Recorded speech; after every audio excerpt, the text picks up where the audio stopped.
Some stories aren't just told, they're felt. This is not just the story of a racing driver. It's the story of a soul who drove not with his hands, but with his heart. Ayrton Senna, a man who became more than legend. He became emotion. He was born March 21, 1960, Sao Paulo, Brazil. Ayrton Senna da Silva. The boy who would one day make the world hold its breath every time he hit the throttle. His childhood wasn't flashy, but it was fast. By age 4, his father had built him a go-kart, and with that something clicked. Speed wasn't scary to Ayrton, it was spiritual. Through the back streets and karting tracks of Brazil, Ayrton learned not just how to race, but how to connect. He became one with the machine. Rain or shine, he was untouchable. In karting, he wasn't chasing wins, he was chasing perfection.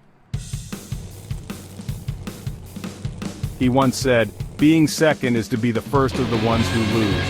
That wasn't arrogance, that was hunger. The kind that doesn't fade. The kind that wakes you up before dawn and whispers, "You're not done yet." In the early 80s he left home. Europe was calling. Formula Ford, Formula 3, he arrived like thunder. In 1983, he crushed Formula 3, 12 wins in 20 races. His name spread like wildfire. Team bosses noticed. But only Tolman gave him a seat. That was all he needed. One chance. 1. Monaco. In the pouring rain, he took that underpowered car and hunted down Alain Prost, one of the best in the world. Lap by lap, second by second, Senna closed in. He was a rookie, in a car that shouldn't be there. But when the race was controversially stopped, Senna was in P2, and the world knew this kid was different. In 1985, he joined Lotus. 7 poles in his first season. He made the Lotus dance, he made the wet tracks his canvas. By 1988, he was ready for more. He joined McLaren, and the rivalry began. Prost versus Senna. Cold calculation versus raw fire. The 1988 season was dominated by McLaren, winning 15 of 16 races. But Senna was electric. He won the title with 8 victories. But numbers weren't the story. The way he drove was. The way he fought the wheel like a wild symphony. In Monaco, he put the car on pole, 1.4 seconds ahead of Prost, one of the greatest laps in history. He later said he was in another dimension, floating, racing on instinct. Senna, I was no longer driving consciously. I was driving by a kind of instinct, only I was in a different dimension.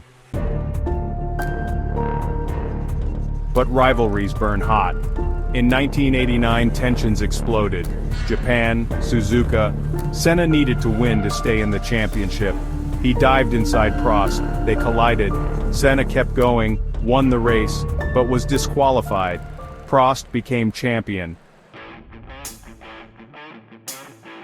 1990, same place, same title fight.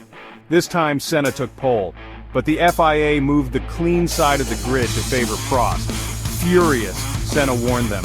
On race day, first corner, they hit, both out. Senna won the championship. He admitted he did it on purpose, to prove a point. He hated politics, he hated injustice, he raced with principle. 1991. He finally won in Brazil, his home. In pain, stuck in 6th gear, he held off Nigel Mansell to take the win. Exhausted, emotional, broken, he cried on the podium. It wasn't just a race, it was everything. Senna wasn't just fast, he was obsessed with perfection. In the wet, he was untouchable. He saw grip where others saw danger.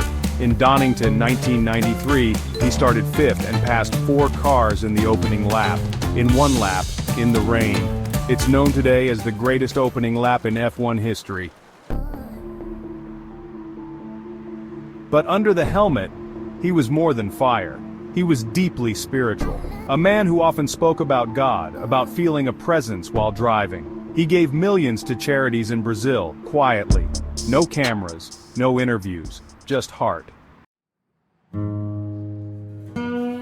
By 1994 he joined Williams.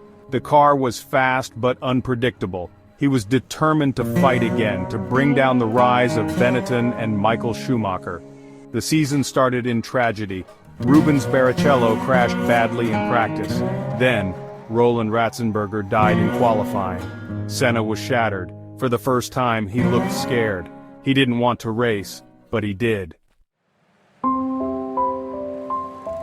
May 1, 1994, Imola, San Marino Grand Prix. On lap 7, while leading the race, Senna's car left the track at 190 miles per hour at the Tamburello corner. It struck the wall. Silence followed. A whole sport froze.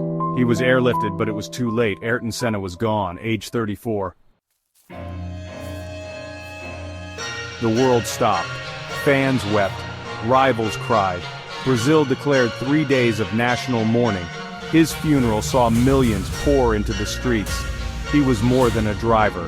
He was a symbol of hope, of passion, of what it meant to chase something greater than yourself. In his car that day, they found an Austrian flag. He had planned to wave it for Roland after the race. Even in his final moments, he was thinking of others. His death changed Formula One forever. Safety became a priority.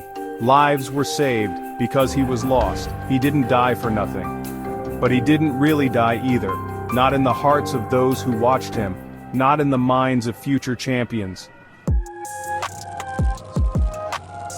Lewis Hamilton called him his hero.